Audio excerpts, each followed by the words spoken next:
Okay, so we got a proponent, we've got an objection. Is the witness in here? She's right outside. Okay, good. I want to make sure she stepped out. Okay, so the defense has called a Miss Sweet, who apparently is a former prosecutor in the 12th Circuit. Yes. And she, if I understand correctly, she was assigned in the misdemeanor division, the domestic violence division, and the case, the alleged violation of domestic injunction regarding the T-set was assigned to her. Correct. And you expect her testimony to be that she intended to file the charge, she was waiting on some receipt, Receipt of the package. like a mailing receipt, Yes. that would have shown what the return That's, receipt. that Stephanie Murphy gave to Detective Gillen. And then you believe her testimony would be that she intended to file the charge, but then she was transferred out of that division. She left the office. Or left the office, okay. Because that's one of the temporary assignments that they give to misdemeanor folks. So she left the office, and that's it? Well, and her training, based on domestic violence training, she believed Ashley to be a victim of domestic abuse, and that Ashley exhibited all the symptoms of domestic abuse. In particular, remaining quiet as a result of intimidation, and going, for example, the state's case is predicated on Miss Benefield going along with Douglas Benefield. For example, on the first parent-sharing exchange, and the week leading up to the shooting, they put in those 263 text messages and the video at the restaurant, all showing Miss Benefield in Mr. Benefield's company as apparently happy and not afraid. And abused, those are the classic symptoms exhibited by abused women. They are afraid to reject the abuser for fear of reprisal. And what happens is, after a while, they reach a state of compliance where physical threats are no longer necessary because they know what the potential is. So they become compliant. That's also what Bruce Ferris is going to enlighten the jury on. And I remind the court that this is the state's theory. They have put into play, they injected it, they raised it, initiated it, that because Miss Benefield didn't look scared in the company of Douglas Benefield, and that she was exchanging these text messages with him for the week leading up to the shooting with smiling faces and basically compliant behavior, that shows that her claim to fear of Douglas Benefield on the 27th is a fraud. And we now need to explain to the jurors why an abused woman would act like that and would, for example, not agree to be present at the first parent-sharing exchange. When a child is involved, it magnifies the situation, so that the mom, if she's afraid of, in this case, Mr. Benefield, because of prior acts of domestic violence, she's even more afraid for her child. So the mother's going to make it a point to accompany the abuser in an effort to protect her child. That's what we are now obligated to show to properly defend this case. And we can do that through the training and expertise of Samar Sweet, as well as Bruce Ferris. Judge, first of all, this witness was not listed as an expert, because if she had been listed as an expert, I would challenge the qualifications to be an expert. Just for your Honor's knowledge, we did not have a domestic violence unit at the time. I know our office has in the past. We did not have a domestic violence unit, so she was not in any domestic violence unit. Even if she were an expert, there is absolutely no way that she could testify that she felt that Ms. Benefield was exhibiting behaviors of an abused person. I think it's completely improper. And the issue of the decline of the injunction, or the fact that Ms. Sweet intended to file, is irrelevant. I can tell Your Honor, and for the court's knowledge, it's because when we got the receipt of when that package was sent, that receipt showed a date that was a problem for us. And that is why that case was declined. So the decision was made after Ms. Sweet left the office and we received the receipt. So the would be testifying I believed her and I wanted to file it is completely and totally irrelevant.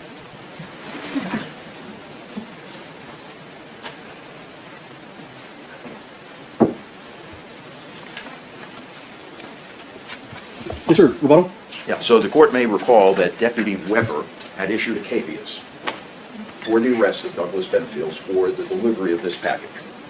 Detective Gillen came into court and told us that he suspended Deputy Weber's request for a caveat, and we have a communication from Deputy Gillen that we got by way of a public records request where he acknowledges, plain as day, that it was a violation, that it was during the time that the South Carolina injunction was in effect. But he nonetheless refers it to the state attorney's office. This is the assistant state attorney that was working that case. She would testify, we'd like to put her up for a proffer, that she fully intended to file. She believed it was clearly a violation based on the fact that the court Well, I'm just saying, if you want to proffer, let's get her in and proffer, because then all these arguments would happen after the proffer. Okay. I mean, but I haven't made a ruling, so I'm just, you can make your argument, I can make a preliminary, you can proffer. Okay. Okay. Afternoon, Ms. Sweet. Will you tell us your full name and spell your last name? Yes, Samara Sweet, S-W-E-E-T. Are you currently employed? I am. What's your title and where are you employed? I am the trial lead of counsel at Lydecker, which is a civil litigation firm. All right, and you're a Florida Bar licensed attorney. Yes, sir. At one point, were you a staff attorney for the Manatee County State Attorney's Office? Yes, I was. How long did you serve in that capacity? I was there from 2018 to 2022. It's about 4.5 years, I believe. All right, and during that 4.5-year stint, was there any special assignment that you held? I began with the misdemeanor division here in Manatee County. After 6 months, I moved to Arcadia, so I was in DeSoto County, where I started in misdemeanors and moved up into felonies, where I would have dealt with anything from possessions of controlled substances all the way up to child sex crimes and murders. Specifically, did you have any training in domestic violence? We did. Every attorney at the state attorney's office does go through CLE's trainings on how to deal with domestic violence victims, because especially when you're working in the misdemeanor portion, a lot of your crimes are batteries, and a lot of them are domestic violence victims. Can you give us an idea of how many cases you handled involving domestic violence? I think at one point my caseload was 700 when I was in Arcadia, and at least a third of those were probably something domestic violence related. Did you deal with not only abusers, but the abused? Yes, most of the cases I had as a prosecutor, my victims were abused individuals. Were the majority of your victims in domestic violence cases females? I would say a large amount were females, yes. Were you assigned, while in your capacity as an assistant state attorney for the 12th Judicial Circuit, were you assigned to a matter involving Ashley Benefield? I was, yes. How did that come to pass? So when I was in Manatee, I had the caseloads with all defendants that had the last names with B, V, or I. So Ashley Benefield's case came to me, and she was the victim in the case that had been assigned to me for a violation of an injunction. Do you recall specifically the nature of the violation? It was a package that had been delivered to her, allegedly from her ex-husband. All right, and the domestic violence injunction that was violated, do you recall from where it had been issued? It was from out of state. I believe it was South Carolina. And did you meet with Ms. Benefield? I did. Do you remember on how many occasions? I believe it was twice, because when the case first came, there's elements to a violation of injunction that have to be met. We had not yet had all the information, so I did meet with Ms. Benefield, got some more information, and then had to follow up on the investigation. I had to meet with her again after that. Did there come a point in time when you made a filing decision? I did not. I had left the office before a filing decision was made. I had been moved to Arcadia at that point. I should have articulated that question better. Had you, as part of your investigation, individually reached a conclusion as to whether or not you felt it justified going forward and charging? I did. I think I was still waiting on some information to prove if the package had actually been sent by Mr. Benefield, and that was the last information that I had left to my predecessor before I left, but I did think that if that information was given, there was enough to file. And would it help refresh your recollection if I suggested that you were waiting on a copy of the receipt for the package? Yes, I was waiting on to see who had sent that, and I know I had been in contact with the officers involved. Do you recall whether or not you were dealing with Detective Gillum? I'm very bad with names, so I do not want to say yes or no, sir, if it was Detective Gillum or not. That does sound familiar, but I might have worked with him on other cases as well. All right. How was Ashley Benefield when you first met her? Can you describe her demeanor? Yeah, she was very upset. She seemed scared, worried. She had come to my office, and she was crying when she was sitting in my office with me. I did think that she was worried about the package that had been received. Now, was it your practice generally to always meet with the victims in the cases that you were prosecuting? Yes, it's office policy. Had you formed an opinion about the genuineness of the fear that Ms. Benefield expressed? I did believe that she was in fear and worried about that. And from the investigation that you conducted, did it vindicate, other than the actual label for the package, the factual representations that Ms. Benefield had made to you? Want me to restate that? Yes, please. Yeah, that didn't come out too good. Did your investigation corroborate the facts that Ms. Benefield related to you? It did, yes. There had been a package received. The package, I know she believed had some weird smell coming from it, and my recollection was that had been investigated, but the package had been delivered to her. I think she said it was close to her birthday around that date. I can't remember exactly. But it did, the facts that I had investigated did lead up. South Carolina, when I reached out to them, had said they had given an injunction for her. All right, and do you recall contacting the toxicologist with respect to the contents of that package? I did. She had brought me a toxicology report on that meeting, and I did call the doctor. Now, in all candor, I can't confirm if that's exactly the doctor, but I did speak to someone on the phone who said that Ashley did have weird things in her blood system at the time that did not correlate to someone's normal toxicology But she couldn't say from where that had come from, but that there were abnormalities in that report. And you say you have considerable experience with women who have been victims of domestic violence? Yes. Is there a certain pattern in your training and experience that you see in these women? Yes, so a lot of times we'll have a lot of these meetings involve an abuser. We have the abuser who has abused someone. By the time they're coming to us, a lot of time has passed. So we always want to explain to them that normally we see a cycle. You have an abuser, he does something wrong. Then it's, I'm sorry, I'm very, very nice. They come back, and then we end up again in the situation with more abuse. Kind of like a hamster wheel. Yes.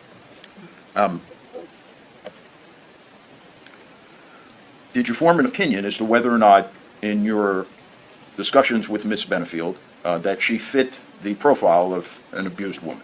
I did. When we discussed, she did seem that she had been isolated at that time. She was very scared. The way she had spoken to me did give eyes. She had mentioned some minor physical issues that had been occurring, but abuse doesn't always have to be physical. Sometimes it's psychological, mental, emotional. And she was, in my office when she was sitting, she did seem to be presenting like that. Is it a pattern and practice of abusers to employ psychological intimidation? I mean, normally, a lot of the times in the reports I would have, we would have something of threats or some sort of information leading up, text messages, Facebook messages, things of that sort. And let me ask you this.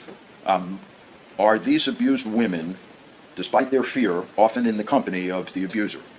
A lot of times I've seen them return back to their abusers, yes. And have you experienced abused women, when in the company of the abuser, acting as if everything is fine? I wouldn't be able to say I've seen them with their abusers, but a lot of times if we were in court trying to present, I would see them come in to defend the defendant that we had or to withdraw claims and that kind of thing.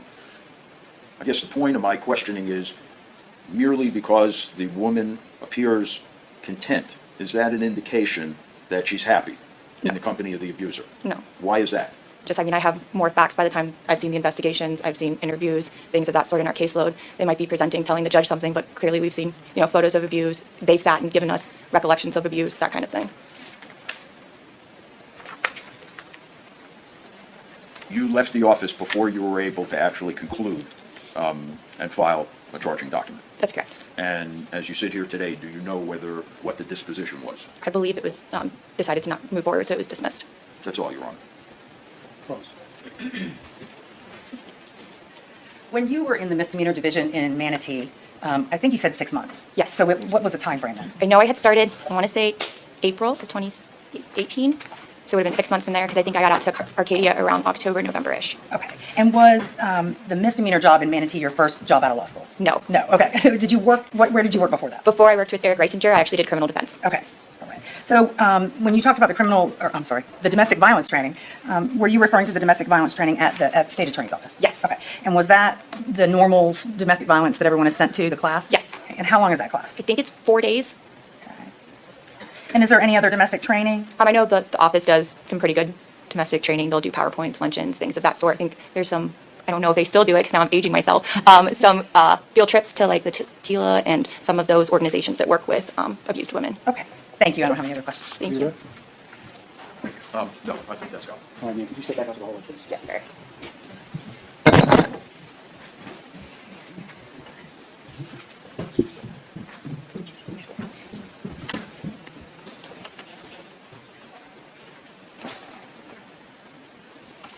All right. She's out. Proponent, you can start with your, there you go. She's waiting in the ante room. Now we got her in the hallway. Proponent of the evidence, argument. Yes.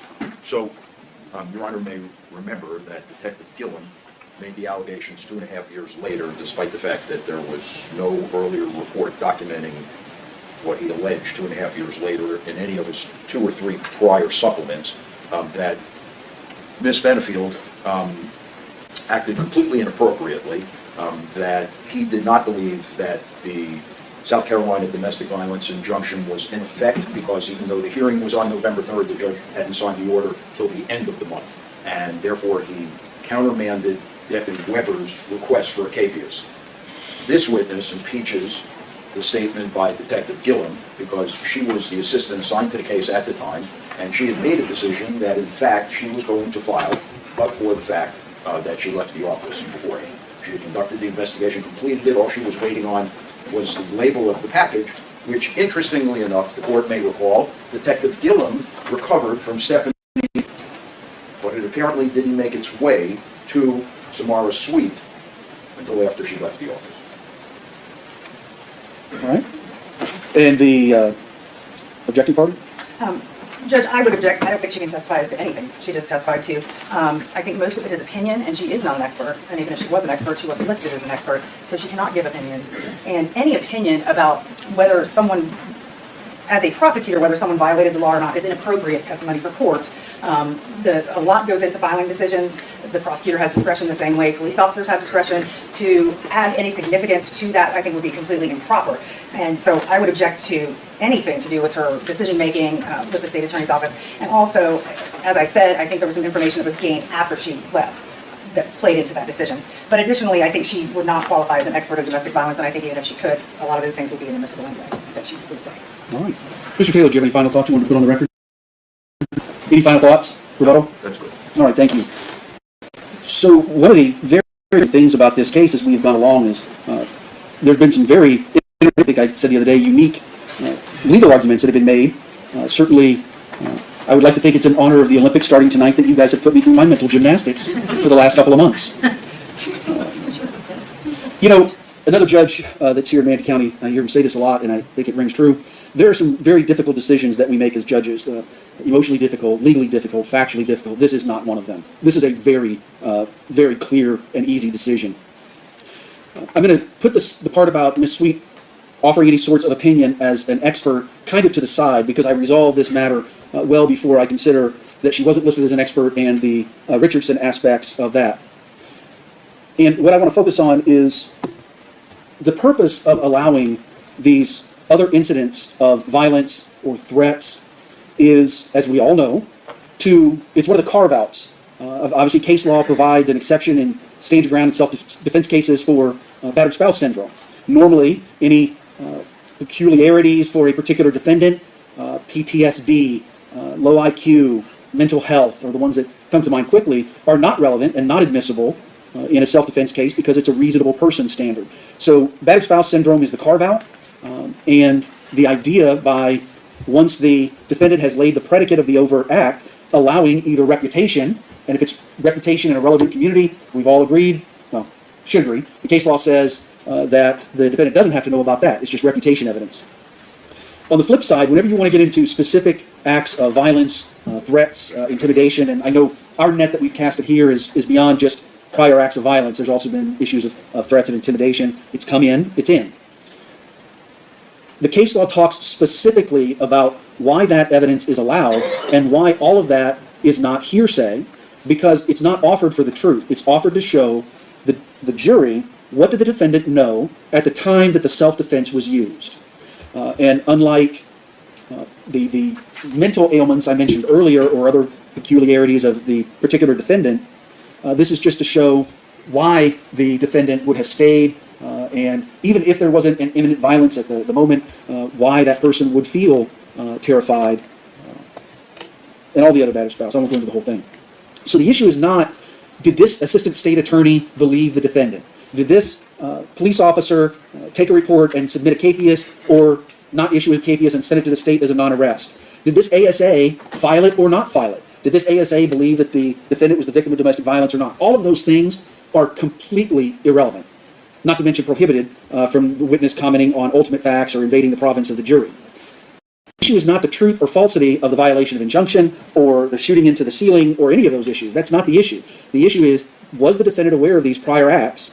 Example being that the evidence came in regarding domestic violence by Mr. Benefield against his first wife.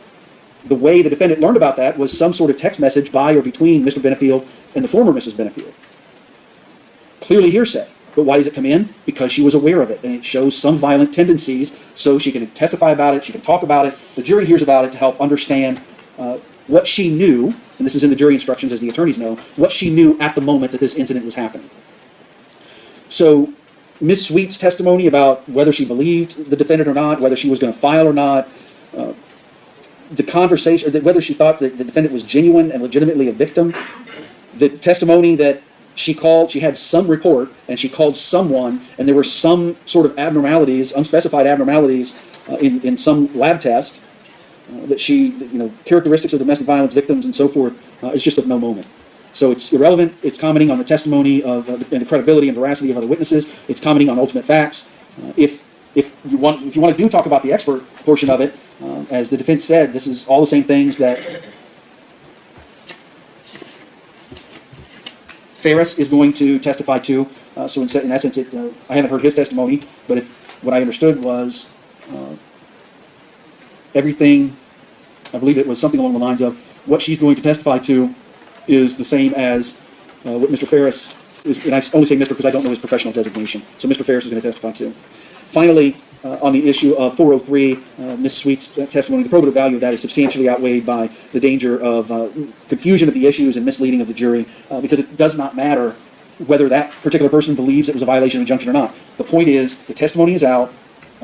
It's been demonstrated that the defendant knew about that. She's alleged it was a violation of injunction. There's a dispute. That'll be a factual issue for the jury to determine. But she's alleged it was a violation, which she took as intimidating, and the smell that caused her headache was some sort of physical ailment that would have been caused by the present that was provided. I understand that's her position. The state may have a different argument on all that. But this is not even a difficult question. Ms. Sweet is not admissible as a witness. I am glad you proffered, though, because now it's all on there. But no, she's not going to be allowed to testify to what I heard today. Do you have another witness we can call? Yes. All right. Ferris. We have an objection to him as well, Judge. Oh, now, Mr. Ferris is the expert. Yes. And the state wanted to have a... Judge, I'm sorry. We do have a lay witness that we want to get on. Amy Carlton. She's going to be quick. We need to get her back to work. Hold on, Amy Carlton. And then, I assume, I know that's bad, that Mr. Ferris, tell me, does he have a professional designation? Is he a doctor or? He's a licensed mental health counselor. So he's Mr. Ferris. Former deputy sheriff. His practice and his law enforcement experience has been combined exclusively to domestic violence. He teaches matters. I just want to know if he had a professional designation that I should use. All right, so Mr. Ferris, looking at the time, I would think that after we finish with Ms. Carlton, the Daubert hearing is very likely going to take us to the end of the day. So I expect that we probably start with Mr. Ferris on Monday. Mr. Taylor? Well, Your Honor, actually, we have some case law that I was hoping would obviate the necessity for a Daubert hearing. All right, well, do you want to handle Ms. Carlton first? Please. All right.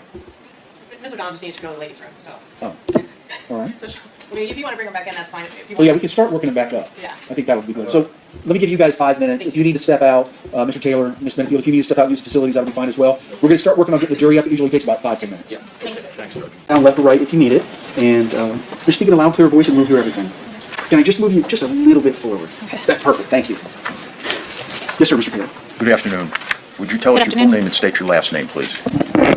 Spell your last name. Spell my last name. Carlton. And your first name? Okay.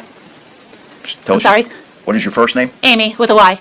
Okay, Amy. Or Miss Carlton. Are you presently employed? I'm presently employed, yes. Yeah, where? Where? Where, for who?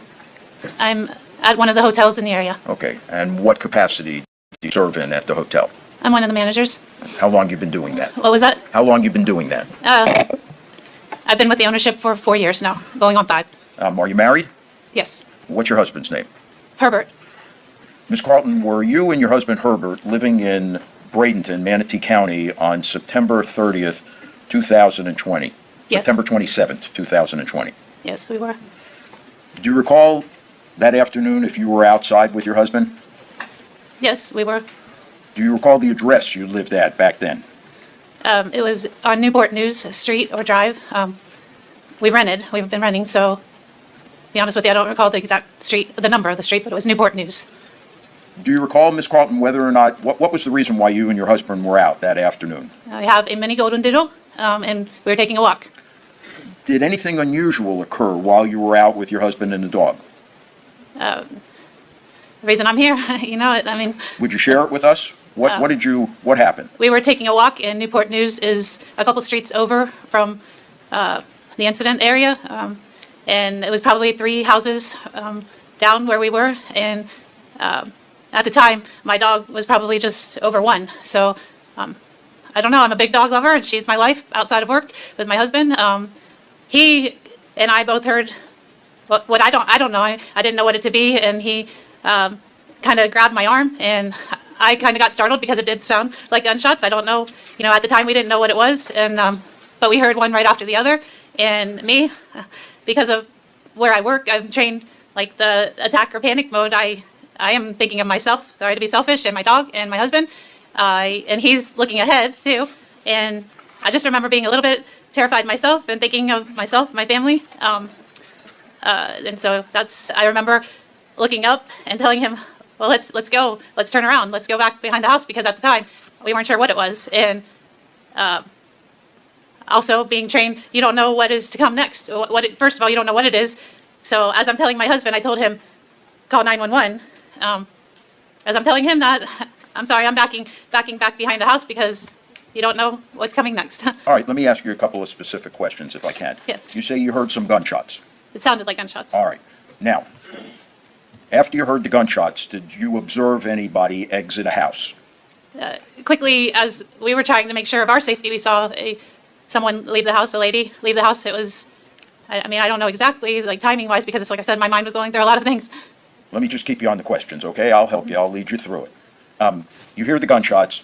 The next thing you see is what? A lady came from the house and Describe. I remember screaming, and that's just the vivid recollection and memory that I have, just the screaming. And I came from the house running to the neighbor's house. I don't remember too much other than the screaming and pounding on the neighbor's front door. Is it a safe bet for us to say that this lady that you saw exit the house screaming was hysterical? Yes, yes. I want you to tell us, Miss Carlton, after the gunshots, approximately how long it took for that woman to come running out of the house. So I'm not sure I recall. It was within seconds, though. It was, I don't know. It just. I mean, I didn't even have time, like I said, to pursue any hiding places. It was so quickly. Do you remember speaking to the police about the Yes. incident? We had an interview. Yeah, it was Yeah. probably You 30 remember- seconds, a minute. I don't know, 30 seconds. Okay. So you hear the shots, and within 30 seconds, a screaming, hysterical woman comes running out of the house and goes to the neighbor's house. Yes. Did you hear banging on the door at the neighbor's house? I don't recall if I remember stating that or not, but I remember the hysteria of the screaming. Okay. That's all I have, Your Honor. Can the witness be released? Yes. Yes. Thank you, Ms. Carlton. Ma'am, you've been released from your subpoena, so you're free to go. Thank you. All right, go ahead and approach. So the attorneys and I need to talk about what's going to happen next week. We got to do some legal matters that are outside the province of the jury. So at this point, I'm going to let you go for the weekend. It's about 10 till 4, so you're free to go at this point. Remember the rules for the weekend. Please do not discuss the case amongst yourselves. Don't talk about it with anybody else outside of the jury. And certainly don't do any research on the people, places, things, or legal topics you've heard anything about. And that includes being very mindful of watching out for any media that may be on anywhere you go and wherever you might be to avoid all of that. Okay? Listen, do you still have your parking passes? Yes. Everybody's got that. If you've lost your sticker, is there somebody downstairs in the jury room? Okay. Oh, you've got a bunch of them? Yes, he got us a bunch. It's like pads and everything. We got them everywhere. Okay, great. So make sure you keep that parking pass. If something happens and you lose it, you're going to have to come in Monday, see the jury coordinator to get another one, and then go park this. They will give you a ticket or tell you one or the other. All right. So thank you very much. It's been a great week. Yes, ma'am. What time do you want us to get Monday? I always forget that part. We're going to start at 9 o'clock on Monday. So if you could be downstairs, 8:30, 8:45 is just fine. Listen, I will say this, though. Remember on this past Monday how there was a whole bunch of people? That's how it's going to be this coming Monday because we're going to be picking another round. Other judges are going to be picking other rounds of juries. So you don't have to necessarily stick together, but you're probably going to want to be off a little bit. All right, you all can have a seat. I will tell you, I don't think I need to hear a whole lot more about Mr. Ferris. I think we've talked about it quite a bit. We're ready for the hearing.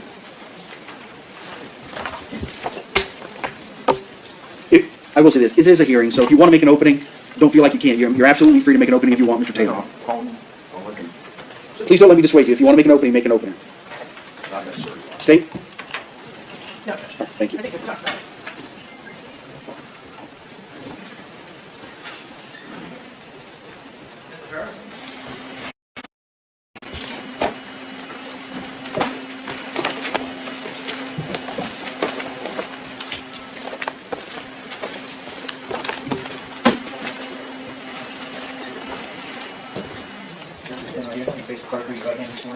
Do you solemnly swear or affirm the testimony you're about to give will be the truth, the whole truth, and nothing but the truth? I do.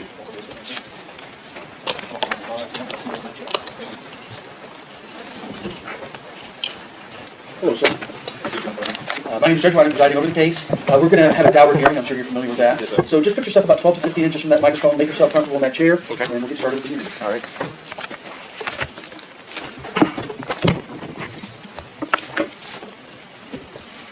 Good afternoon. Good afternoon. Tell us your full name, please, and spell your last name. Bruce Eric Ferris. The last name's Ferris. Mr. Ferris, what type of work do you do? I'm a licensed mental health counselor. I do individual therapy, and also I do consulting on domestic violence and expert witness testimony. Let's discuss your education. Would you inform us, please? Sure. I have a Bachelor of Science degree in civil engineering. I also graduated the local police academy in Gainesville, and I have a master's degree in mental health counseling. Do you have any specialized education or training in a specific field? I do. If you look at my curriculum vitae, I think there's over 100 items listed, where either classes or seminars or teachings and certificate training that I've attended. And included in that, would domestic violence be a major part of it? That was the definitely predominant theme of whether it be a specific class or a conference, et cetera, on domestic violence and intimate partner violence. And if you'd like, I can explain the difference. Please. Domestic violence has to do with what we might think of people who have a child in common or family members, and that doesn't necessarily mean an intimate relationship. It could be two relatives living in the house together. Intimate partner means there's an intimate relationship, a spouse, a boyfriend, girlfriend. So there's a little difference there. Try to make sure your Okay. voice in the microphone because it tails Sure. off. Thank you. Mr. Ferris, have you taught any courses or presentations in a specialized field? I have. Please enlighten us. If you look at my CV, I've given, I think, over 40-some presentations and teachings. For 8 years, I taught a batter's intervention program class to offenders, uniquely that. And for anyone that doesn't know, batter's intervention program is for offenders. It's usually court-ordered, part of probation or part of a sentence or part of an injunction or restraining order. It's a 6-month psychoeducational class. I've been training for that and teach that. I also I used to teach Gardner Lightham volunteers about domestic violence and effects on children. I taught the Eighth Circuit staff at the state attorney's office about domestic violence and impact to women and children, and batter's intervention, how to interview people. From 2008 to 2020, I taught at the University of Florida Law Clinic on intimate partner violence to law students about the same type of subject, domestic violence and intimate partner violence and effects, and also enforcement of the law. I also trained police officers about domestic violence enforcement. Currently, since 2009, I've been teaching officers how to de-escalate confrontations as part of the crisis intervention training team. I teach the de-escalation part of that. There's a lot more I could talk about, but that's the nature, and you can see in my CV. All right, let's talk about your work experience. Okay, so I have an affiliation with Village Counseling Center, doing therapy, DCF cases, and domestic violence-related cases. I used to also work with Creative Counseling in Gainesville, doing teaching batter's intervention program classes and doing individual therapy.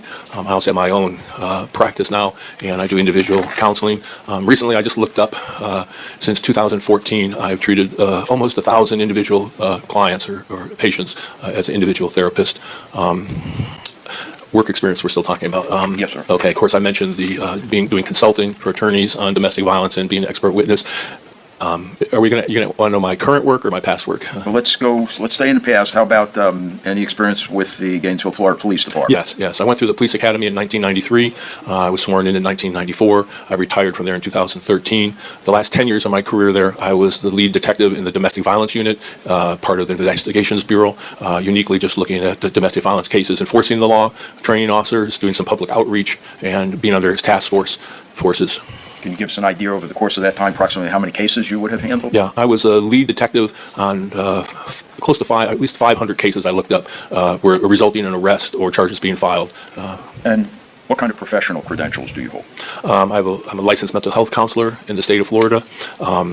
I have certification to teach batter's intervention program classes through the state. I also received certificates to do threat assessments, domestic violence threat assessments through Jackie Campbell at Johns Hopkins University. Also trained in doing counseling and work with adoptions through Rutgers University.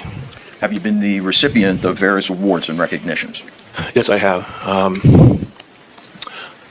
I was chosen by the Alachua Board of Commissioners to be recommended to Governor DeSantis to be on the Alachua County Child Tax Fund, I guess they call it, Trust Fund, excuse me. I've also received various awards as the for my domestic violence work through the local shelter. I received a statewide award from Attorney General Pam Bondi and Governor Scott at the time for my work. In 2010, I was awarded and recognized for my work with victims of crimes in the state. There's several other ones. Without looking at my CV, I don't recall them all. Sure. I received some recognition of contributions for the work I did with that CIT team. The University of Florida also gave me recognition for training that I'd done with their officers. I was Big Brother of the Year, and for my work with my little brother for about 10 years, I worked with a little kid as my friend. And I was also the Law Enforcement Officer of the Year, as granted by the Domestic Violence Abuse Network in Gainesville. Are you a member, Mr. Ferris, of any specialty boards, committees, or professional organizations? Sure. Again, relying a little bit on my CV because of the nature of the question. That's fine. So in 2022 to 2024, I was a member of the Rape Crisis Center Advisory Council. I was a member of the American Mental Health Counselors Association, a retired member of the Fraternal Order of Police. I was a member of the 8th Judicial Circuit Florida Family Law Advisory Group, member of the Gainesville Domestic Violence Task Force. As a member of the 8th Judicial Circuit of Florida Domestic Violence Fatality Review Team, as a board member of the Gainesville Commission on the Status of Women, a member of Alachua County High Risk Domestic Violence. I got some recognition for my work as a volunteer with the University of Florida College of Medicine. I was doing mobile outreach part-time as a volunteer. I was a member of the University of Florida Male Leadership Committee, again, dealing with domestic violence. I was also on the planning committee for the Sexual Battery Conference in Gainesville for many years. I was a member of the Gainesville Mental Health Consortium, the United Way Community-Wide Strategic Planning and Safety Committee. I was part of the working group for leader for domestic violence coordinated community response for local law enforcement and best practices procedure. And I was a member of the statewide domestic violence needs assessment group organized by the Office of State Courts Administrator, Office of Court Improvements. Have you been recognized as an expert by courts in Florida? An expert in domestic violence? Yes. Just as a footnote, I've been recognized as an expert in domestic violence intervention program class, effects of domestic violence on children, and generalized mental health work. I've been involved with about 60 cases, consulting or testifying. Not all of those did I testify. I did testify in over 50 of those cases. Both civil and criminal? Yes, both civil and criminal. Majority were in civil, the types of working both for the defense and the prosecutor, state attorney's office, but the majority were civil. All right. Would you be kind enough to educate us a little bit? What is domestic violence? Okay, domestic violence, excuse me? Domestic violence, according to Florida state criminal law, is acts of like battery and assault, ag battery, ag assault, false imprisonment, sexual battery, all these different person crimes from one family or household member to another family or household member. So that now the definition is what's a family or household member, and that's people that are married, living together, maybe had a child together, but have never lived together. People living together as a family in a house. It doesn't include, let's say, cousins that never lived together. So it's unique in that way. And is there another definition of domestic violence? Yes, and in my practice, in my training, this is a pretty accepted concept, that domestic violence is actually a pattern of power and control. And the key word is pattern, that's repetitive. And the criminal definitions, the physical things, those are used by perpetrators or abusers to control their victims. But along with that also is used, we often think about emotional abuse or those sorts of things, and they're defined in the Duluth Power and Control Wheel. Would you explain to us what the Duluth Power and Control Wheel is?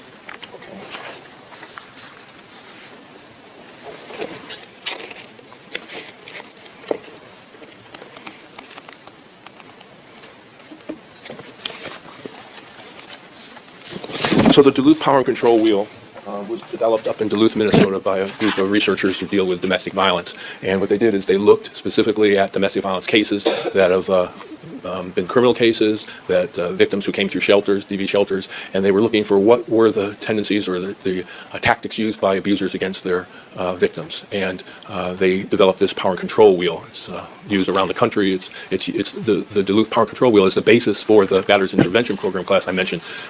DCF, Department of Children and Families, has accepted that as a reality, a fact, and that was the criteria or the curriculum for the BIP class used statewide and actually used around the country and internationally. So there's these 8 inner items on the side of the depiction. I don't know if... All right, yeah, let's see if, Judge, with the court's permission, we put the screen.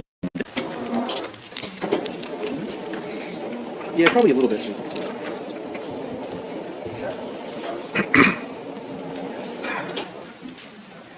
That's fine. No, thank you.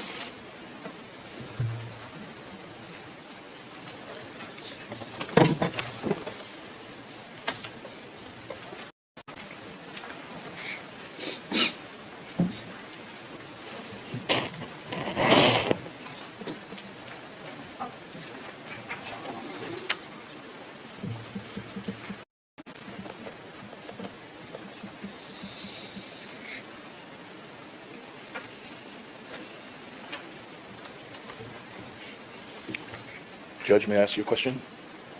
Could I stand over here? Sure. Rather than try to do proceed. Reposition as you need, it's just us. Okay, thank you. Just a little easier to see this way. Absolutely. Thank you, Judge. Oh, you know what, though?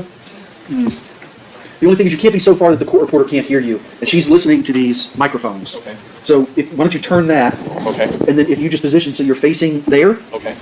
Can you hear me okay? Okay, Can there you you hear go. me now? Change that. So just push. Okay. Okay. So you can see that. Yeah, I was going to say, Yeah. these are- Judge, thanks for reminding me. So this is the Duluth, as I said, if you look here, Domestic Abuse Intervention Project. And this was, I don't know, maybe 30 some years ago, 30, 40 years ago. And this is the standard used around the country and used for the Batter's Intervention Program class and a lot of counseling I do. This is part of the counseling along with cognitive behavioral therapy is one of the therapies I've been trained in graduate school and my work. So on the outside here of domestic violence is physical violence and sexual violence. And that's covered in the state statutes, the criminal law statutes. Then there's these 8 items that are part of the power control. And remember I said it's a pattern of power control. So that means it's repetitive, a way to get your, it's a way for the abuser to get their victim to comply, to get into a compliance mode. I'll talk about that in a moment. So the first item is using intimidation, making her afraid by using looks, actions, gestures, smashing things, destroying her property, abusing pets, and displaying weapons. Those are I run into this all the time in terms of intimidation. Using emotional abuse, putting her down, making her feel bad about herself, calling her names, making her think she's crazy. It's very common. Playing mind games, humiliating her, making her feel guilty.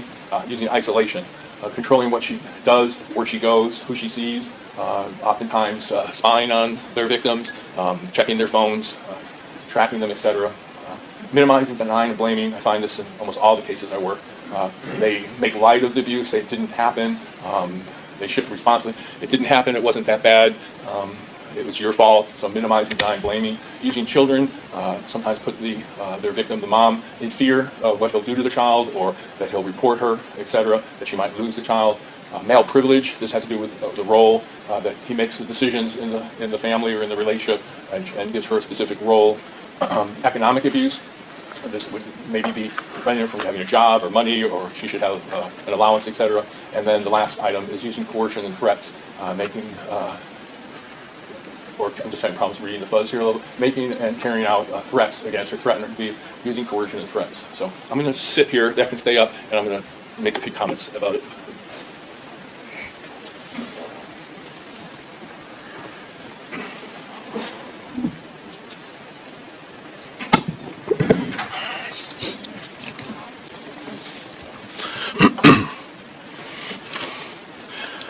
So the main issue here that, as we understand the power control wheel, is these are techniques that the abuser uses to control their victim. And like we say, it's a pattern, so that means it's repetitive. And so what's the purpose of that? It's to get them to comply. And so the victim ends up trying to avoid the perceived danger that they'll experience if the abuser perceives that they're opposing them. Particularly true for mothers that are, not only are they trying to protect themselves, but they're protecting their children. And I found that there's victims of domestic violence tend to get into what I call equilibrium sort of stasis experience. In other words, they avoid the perceived threat, so they the old phrase of walking on eggshells. So they end up being in this compliance, kind of like they don't want to poke the bear, so to speak. So they find this narrow way of coping by going along with the perpetrator and don't want to make him angry at them, because that's when the violence occurs, or the threats, or the emotional, the hardship. And that's exactly what the perpetrator, the abuser, wants to happen. He wants to keep her in line, so usually to manipulate, to get her to do what he wants to do, that they feel a sense of ownership, and they use these techniques to control. They also, the victim wants to appear to be going along. They don't want to anger him. They'll actively hide this from family and society, because if it gets out, he's going to be mad. And I could speak certainly a lot more about that. Are there, Mr. Ferris, common characteristics that abusers share? Yes, and they could be anyone from any socioeconomic I've been involved as a therapist and as a detective enforcing the law with all types of society and sexual orientation, from wealthy, well-known NASA scientists, doctors, as a perpetrator to the homeless person and everyone in between. And in Gainesville, where I worked, we have a great population from all around the world there, and I didn't find a difference other than sometimes attitude, but every socioeconomic group, it's very, and also they tend to be males, but females also. Just yesterday, I took on a new client, spoke to him. His wife's in jail. He has 4 children with her, and he's a victim. So, he's a victim. So there's female abusers and male abusers. Males are predominant. I know when I was working, I ran some statistics on cases, and I found it was about over 2/3 of my cases were males, and a third were females. And some of those, and that kind of reflected also when people would, kind of want to debate that issue about men or women. One thing that always struck me is when realities, the statistics are about the same. Usually the murderers are mostly men by about 2/3 over the women. So the actual victimization cases and then the actual fatality cases, kind of the statistics I found, ran together. And what do they have in common? Usually that they want to control their partners. There's kind of an ownership attitude. They use the power and control techniques I described to do that. I also find that they're missing true empathy. I've kind of nicknamed it to myself as they're missing an empathy gene. And empathy has to do with the ability to feel its feelings. And I find the perpetrators that I've counseled and also worked with in the BIP class, and certainly in my police career, they tend to be very selfish, narcissistic sort of ideas. I kind of image it as many of them, not 100%, but a majority. It's kind of like their point of view is I'm here and everyone and everything around me relates to me. I'm the center of the universe. As opposed to a healthy relationship, there's an equality. I'm being thoughtful and considerate of my wife as she is for me, and there's some balance. They don't necessarily adhere to that. They disguise how they treat their victims. Usually they don't want to let other people know about that, much like the isolation element. They want to keep it. And there's reasons for that. And some of it has to do, they don't want to go to jail if it gets out.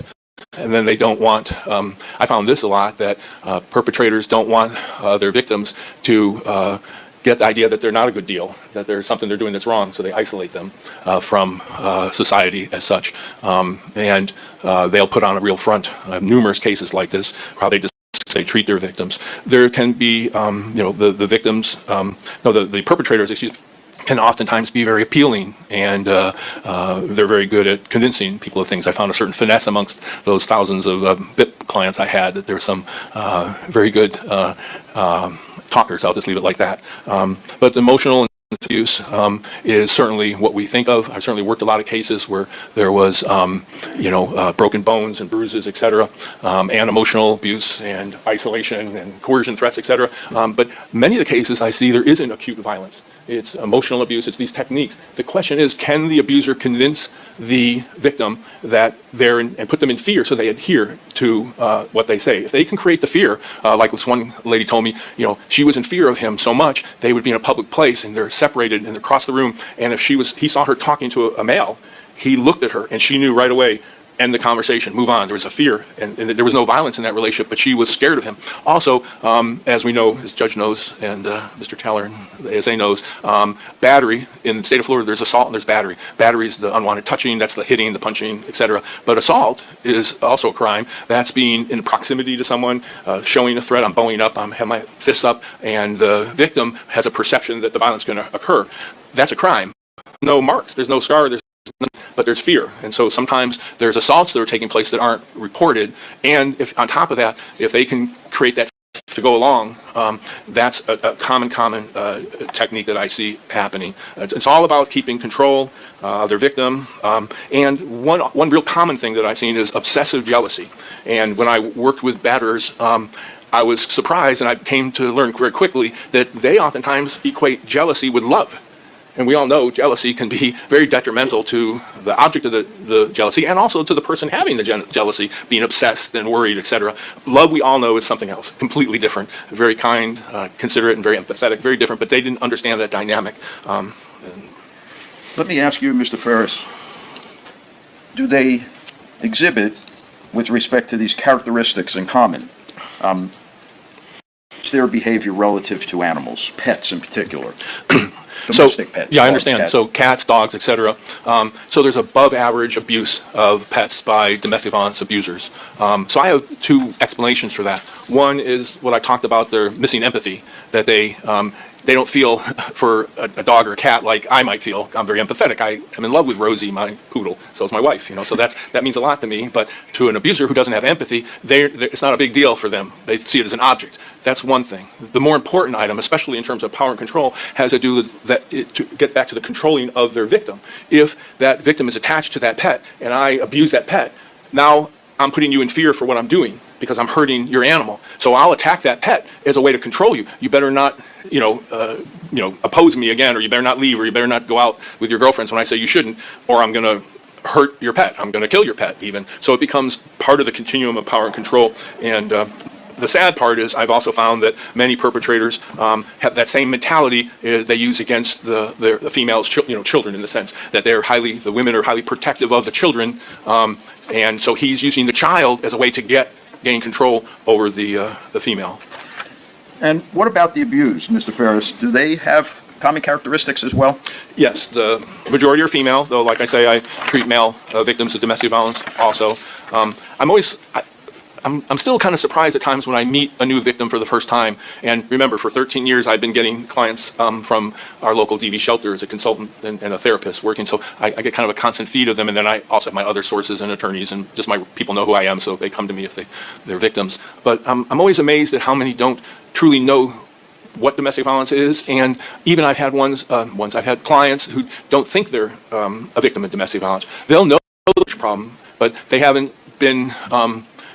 I'm refraining from being too graphic because I've seen it all in terms of broken bones and types of violence in families. So they haven't been violently attacked and hit with the 2x4 or something. But I go over the power and control wheel, and they say, holy cow, this is my life. This is what's been going on with me. I remember one crime scene I was at, and had been a victim of domestic violence, and she wouldn't talk to us. And I had a moment to speak to her, and I showed her the power control wheel, and had a moment. There's a victim advocate there too, and we went over it, and all of a sudden it was like an aha moment.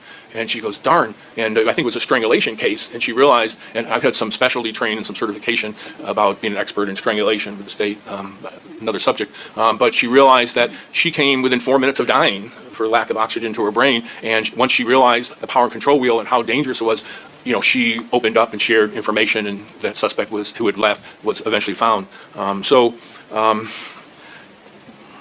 Also, statistics show that domestic violence victims will leave, on the average, about 8 times they'll leave their perpetrator before they finally leave.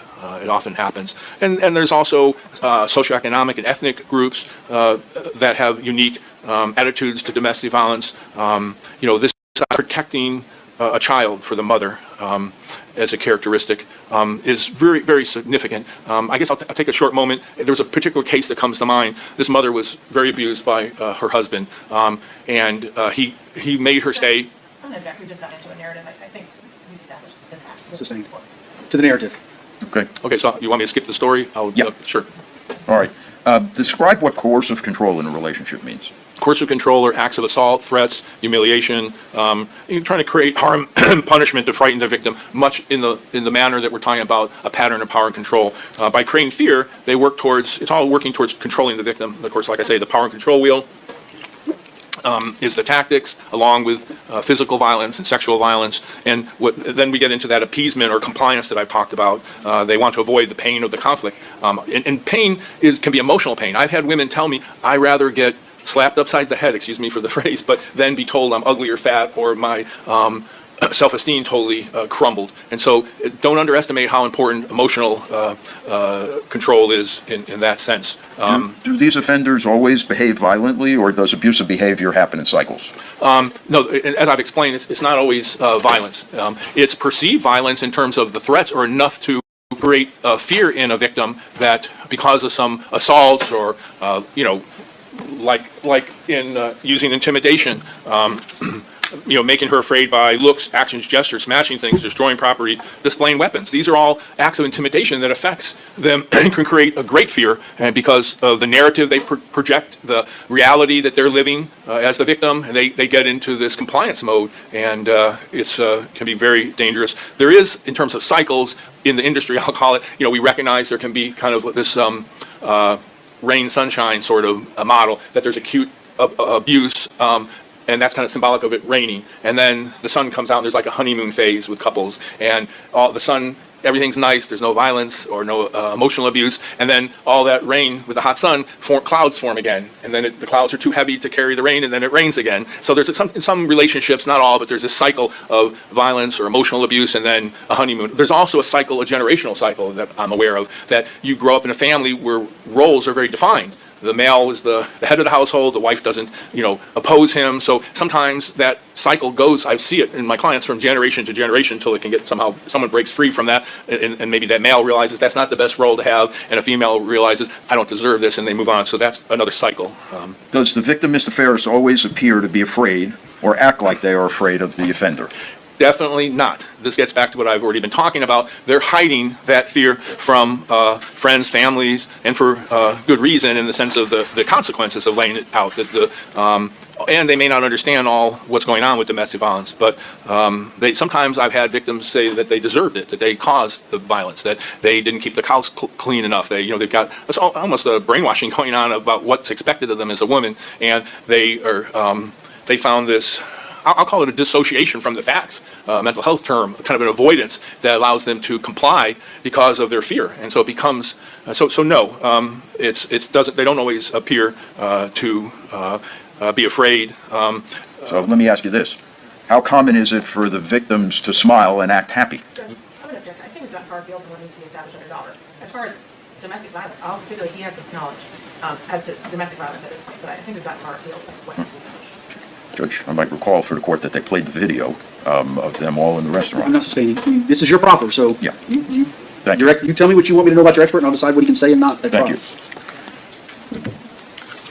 Would you elaborate on how common it is for the victim to smile and act happy? Very common. And it speaks to what I've already been discussing, that they try to hide the abuse from others sometimes for personal reasons. They don't want him to get in trouble. I've had mothers that are financially dependent, and they don't want him to go to jail or prison, because how will they take care of their kids? So they sacrifice themselves.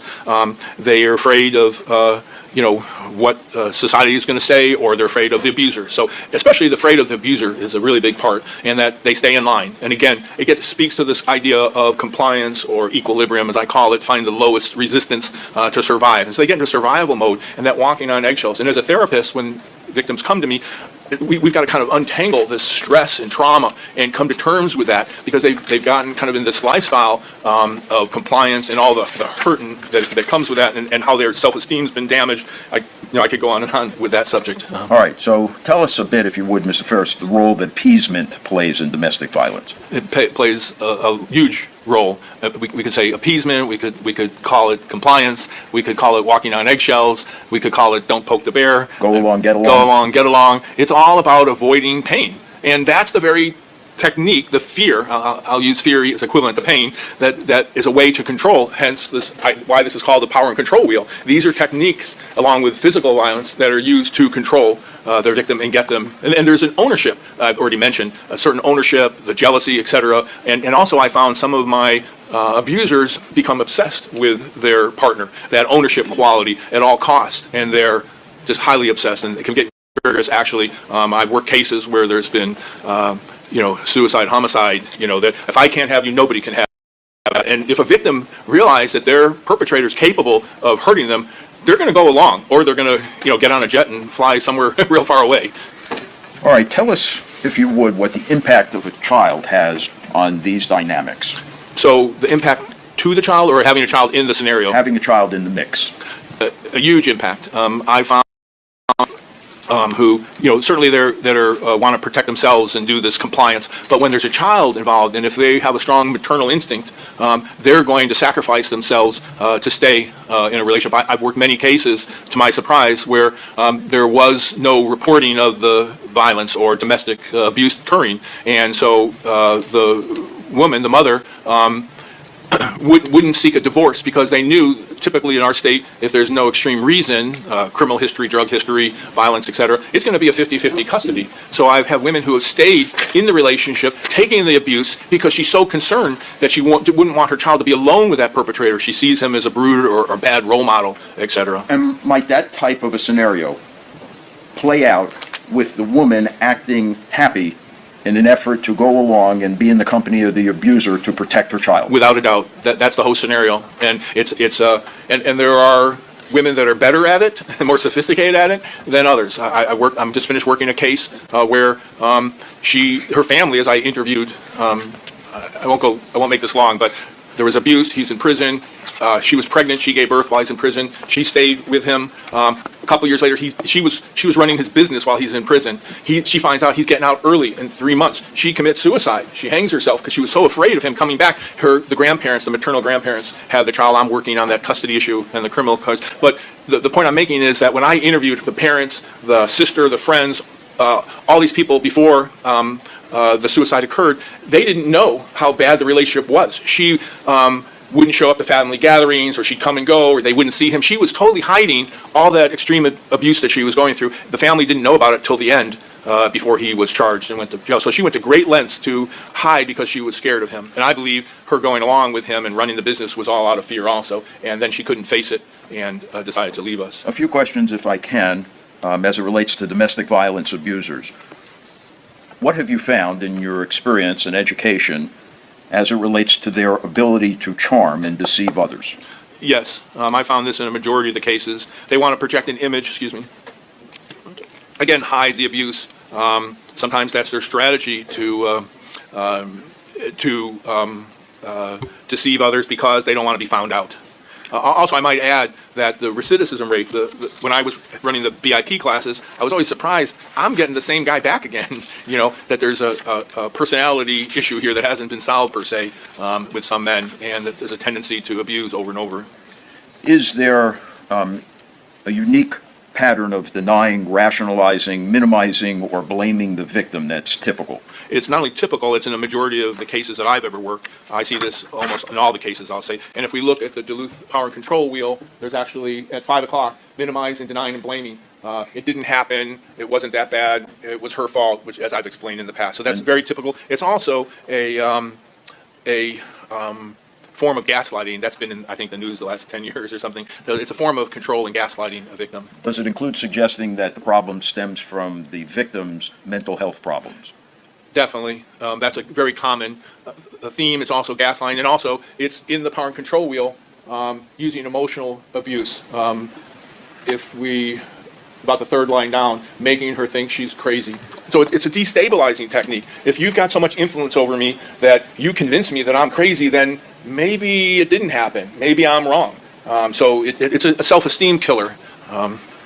Give us an idea, if you would, of the barriers that exist to these women leaving the abusers.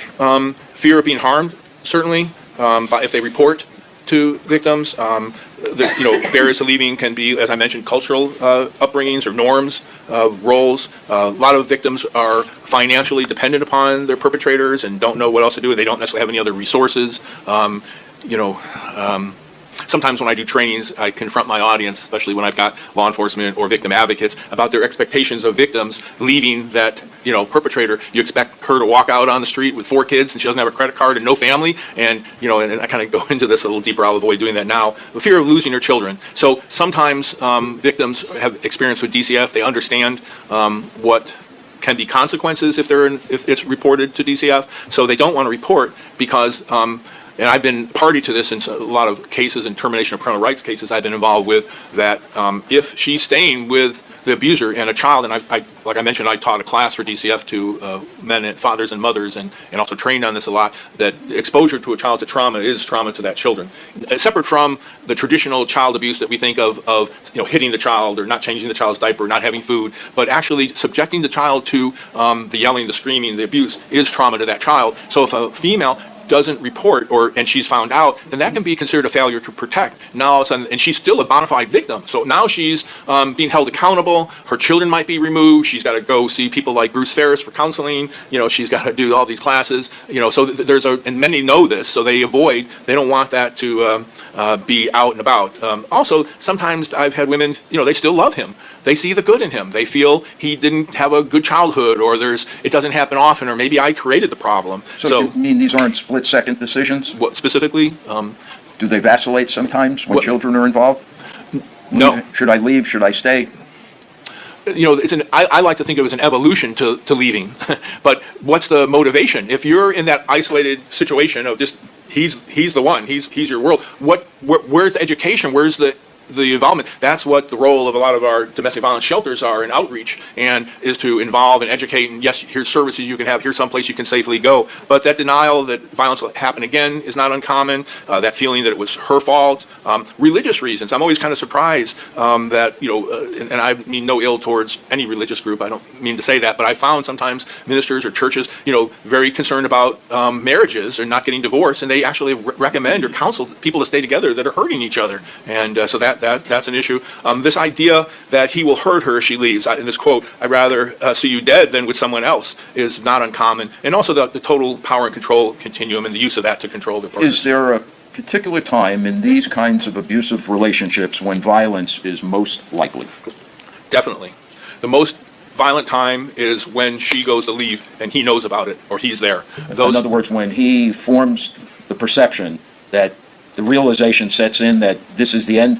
When she eventually puts her foot down and makes that clear, and I know from my certifications doing fatality reviews with Johns Hopkins University, that's in the danger assessments, there's a high probability of fatalities or extreme bodily harm at that time. It's very dangerous. When we do many shelters and victim advocates that might be affiliated with the state attorney's office or wherever, they try to establish a safety plan with victims, and that plan will include, when you leave, it's when he's not home. Don't do it when he's home. And also have a safe, unknown location to go to. I have many stories I could tell of women being hunted down and actually killed because of he knew where they were. And that just the trauma of that, I don't, even though I work in this field and I've been doing it for 20 years, it's hard for me to conceive that cloud over me of being subjected to being violently hurt. And if I am, who's going to raise my child? And will he hurt my child also? It's overwhelming for those victims. And I certainly see that in my practice, my counseling practice. So let me ask you this as we close. Given your education and experience as a law enforcement officer, tell me,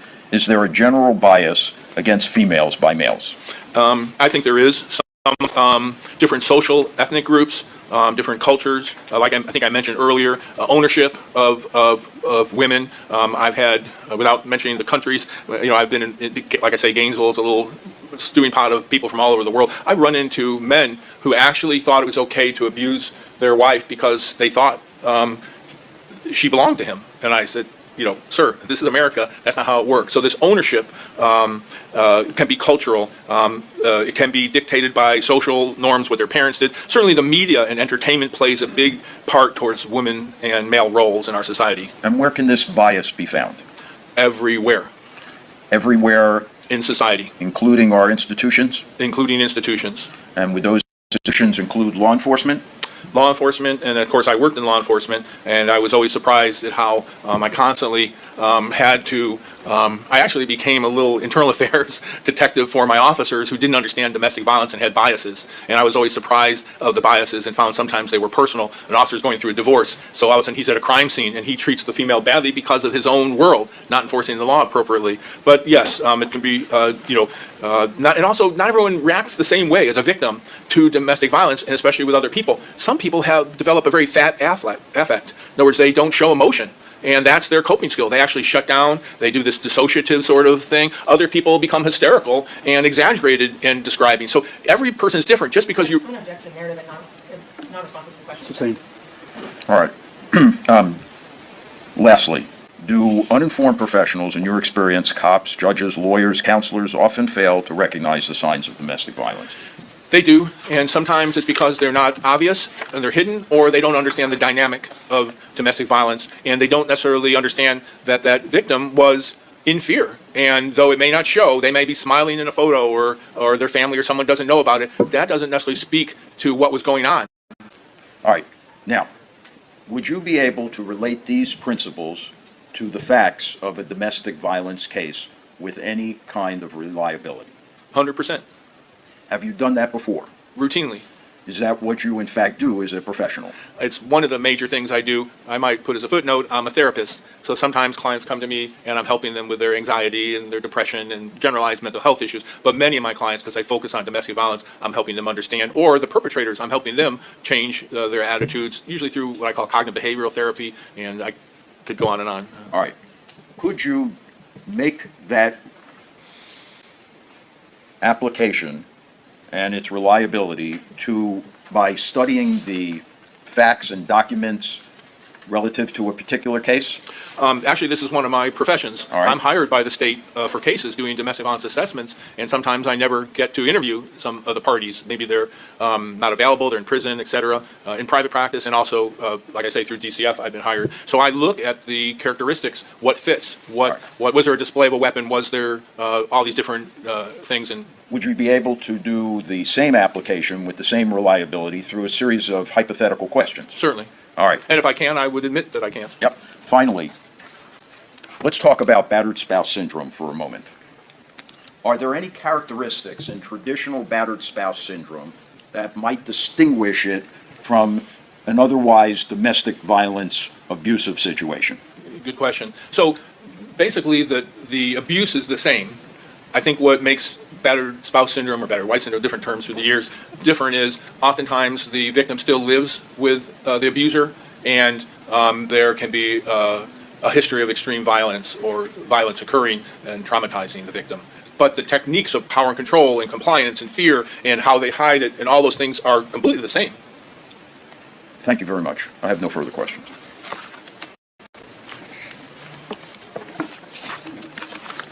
Cross? Good afternoon, sir. Good afternoon. Have you ever testified as an expert on battered spouse syndrome? No, I have not. Do you consider yourself an expert on battered spouse syndrome? I consider myself an expert on domestic violence, not necessarily the BSS uniquely. I haven't been recognized by a judge in that, doing that. So no. I think that, for me, there's really no difference other than that distinguishing fact, whether they live there or not, or whether there's been physical violence or not. It's still the same dynamic. The victims are the same. But you could recognize that the law might make a distinction between those two things, I an can. expertise in those two things. Well, I think I'm expert enough to understand that. I just haven't testified uniquely in BSS. And how did you interview Did you speak to Miss Benefield? I did speak to her. And for how long? I spoke to her multiple times with a Zoom call. Okay, my question was how long? How much time did you spend speaking to her? It varied a little bit for an hour. Most of the times it was 2 hours. Okay, I need you to add it up. Did you speak to her 1 hour total, 3 hours total? Oh, total Yes. time? Yes, sir. I'm sorry if my question wasn't clear. I'm going just by memory. I'd be guessing a little bit here, so I apologize. Could have been.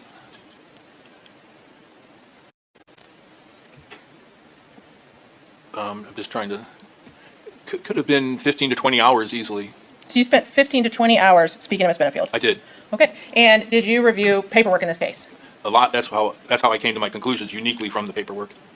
When you say uniquely from the paperwork, are you telling this court that you spent 15 to 20 hours with Miss Benefield, but you didn't base the opinions that you gave previously in a depot on that time? That's true.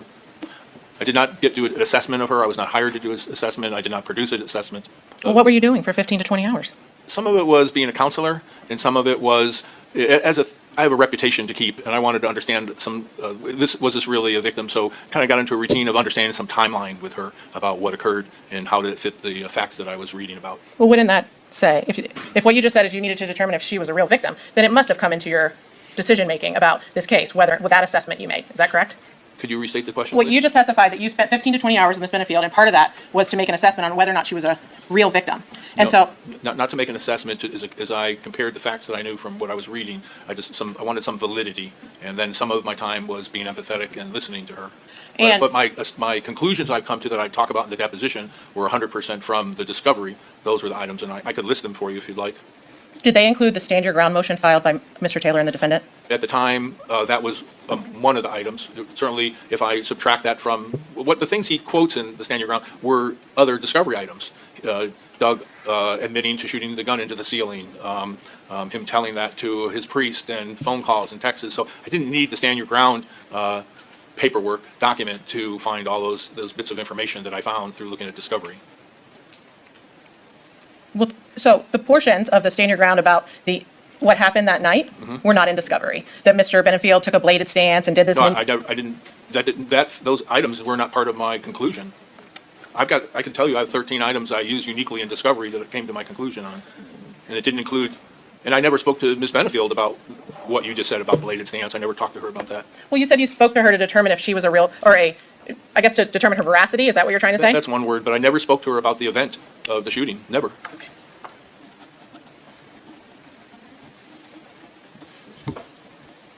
Did you speak to her about the other things that were in the stand your ground hearing and the discovery from things that had occurred in the past?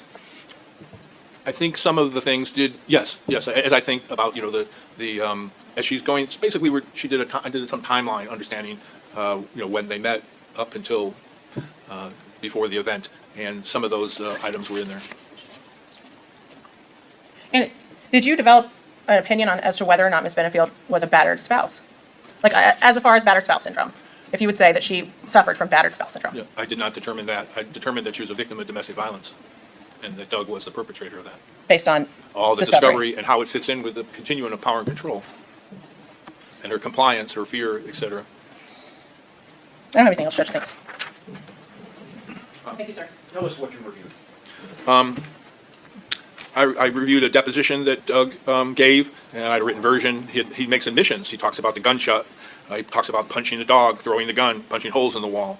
There was a letter to his pastor where Doug admits punching a hole in the wall and shooting the gun in the ceiling. There was a domestic violence injunction in South Carolina prohibiting mutual contact, and the text of that.